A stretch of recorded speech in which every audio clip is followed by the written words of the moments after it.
Welcome back. We're live with another one. Today is tooth number 30.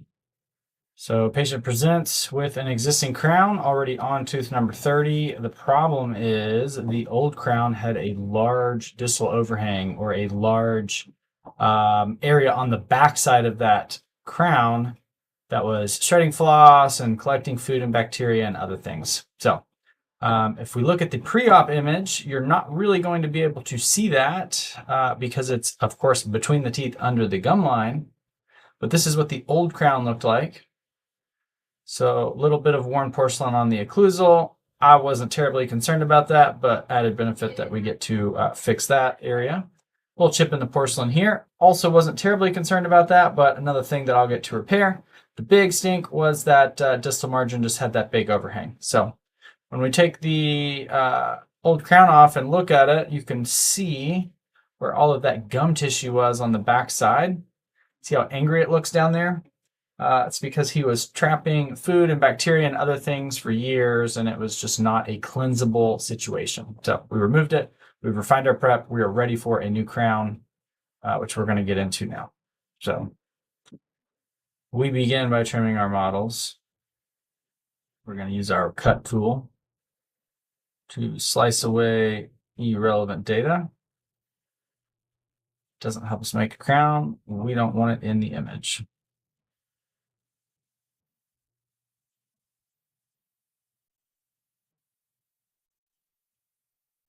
It's better.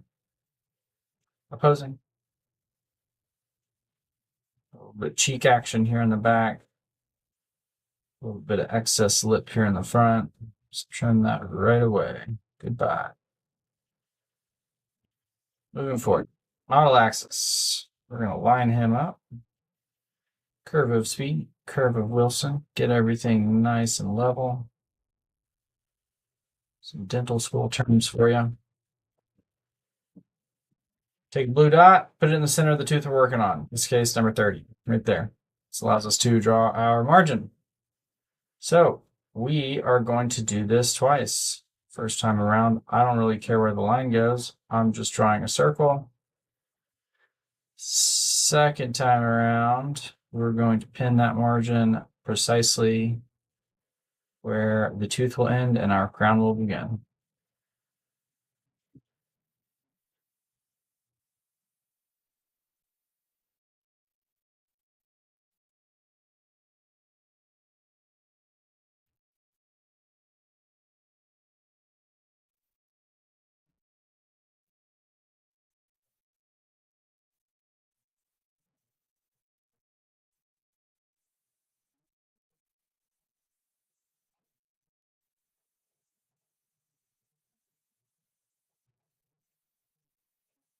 Okay. That looks better.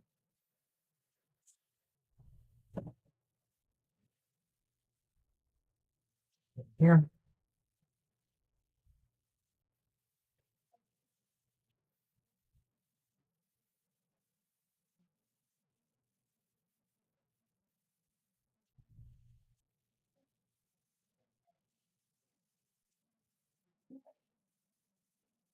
All right, that's adequate to me. Next, we're going to go with our insertion axis to be parallel with the long axis of the neighboring teeth. Now, if I did this again, I would probably repolish this proximal contact.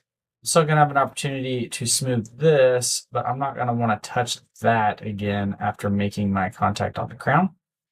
So we'll keep that in mind when we're designing.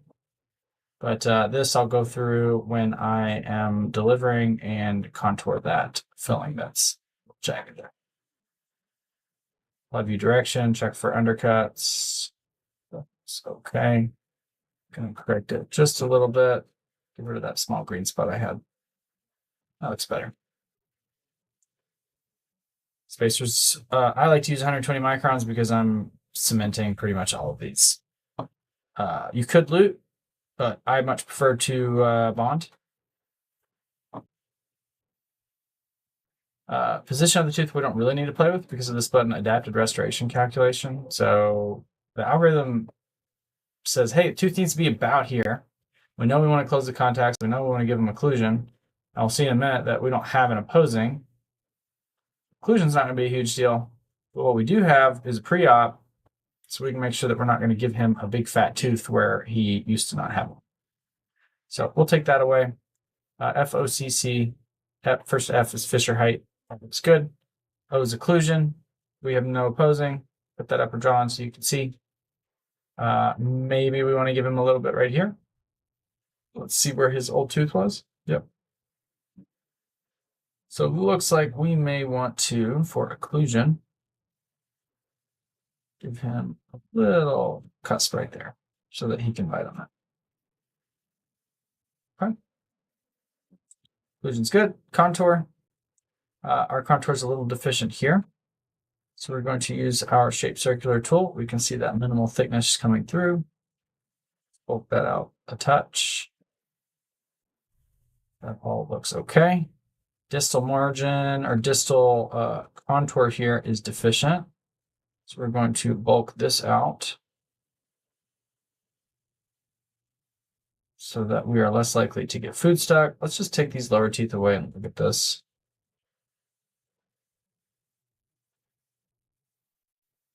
Load block for me. Oh, she says that it's a little bit snug. I'm gonna get the thing of hot water first, and then for the night guard. Yeah. Okay. She says it's a little snug and doesn't feel like it's seeping over. Yeah, we can fix that.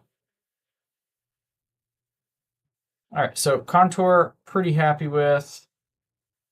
Contacts, we're gonna go through last. So our proximal contacts here. Now I'm looking at my contour. I may bulk this up just a touch.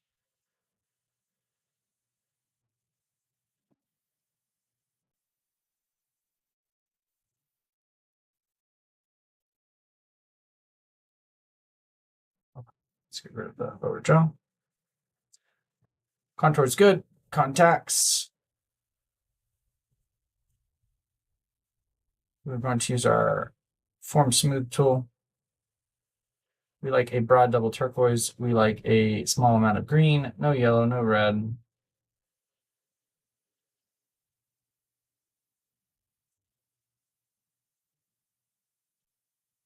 So that looks okay for me.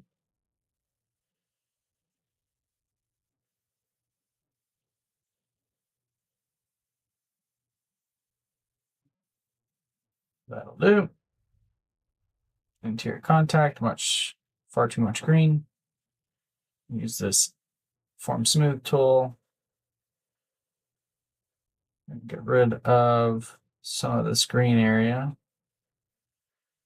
I like to separate the margin of the crown from the contact. Feel it makes it seat more predictably. That looks good right there. Okay. And this is our crown. So we'll put our old on, and we can see that our new crown exists underneath the old crown. Largely the reason for that is his old crown was porcelain fused to metal, so they needed a ton of feldspathic porcelain for strength. I don't need that much. So you can see the Ozempic shot that crown's going to take is going to take that belly right off there. Of course, metaphor for just meaning, slimmed down version of his new tooth. So I find mostly patients enjoy that. It's easier to clean. It feels better. It feels more natural. So there's not really any articulating parameters that I need to check because my new crown exists pretty much within his old crown. It's got a little show through there. But if we put the opposing on, he's not going to be bumping into that. And if we do an implant crown, we'll just consider it in the implant crown occlusion. So don't need to run an articulator. This one is done. On to the next. I will see you